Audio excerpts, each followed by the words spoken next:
depuis 2010, nous avons entamé un processus de cession de nos activités liées à l'administration de sociétés offshore.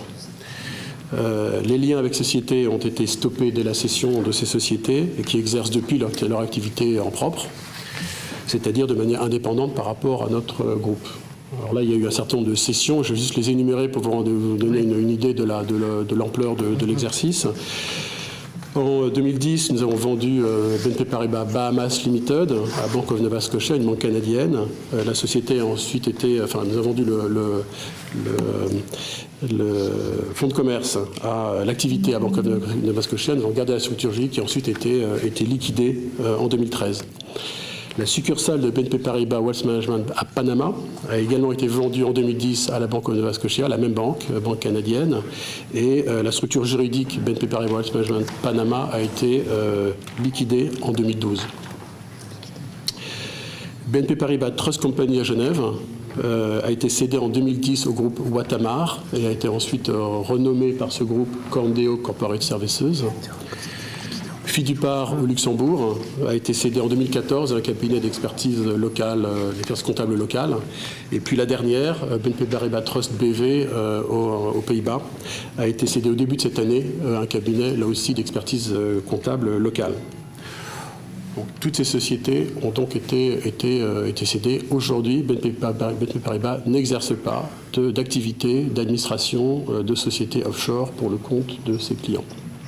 Sur les propos de Baudouin Pro devant cette commission en 2012, moi je ne vois rien qui infirme ce que vous a dit Baudouin Pro. Nous avons, rien en 2012 dans l'activité de BNP Paribas était une incitation à l'évasion fiscale. Parce que les mesures que nous avons prises, que je vous ai décrites tout à l'heure en grand détail sur notre politique interne, datent avant 2012, puisque nous avons commencé notre programme en 2010, en différentes étapes, et renforcé progressivement. Et effectivement, une des étapes a été que depuis 2013, nous n'avons plus de structure offshore pour des clients résidents fiscaux français. Mais avant 2013, BNP Paribas avait déjà une attitude totalement responsable en la matière. Vous me parlez des chiffres qui ont été mentionnés dans la presse sur un nombre de structures ouvertes ou gérées par le cabinet Mossack Fonseca. C'est un nombre de 460 structures. Moi, je ne fais pas commentaire sur ce chiffre de 460. Moi, je vous donne le chiffre tel que nous l'avons.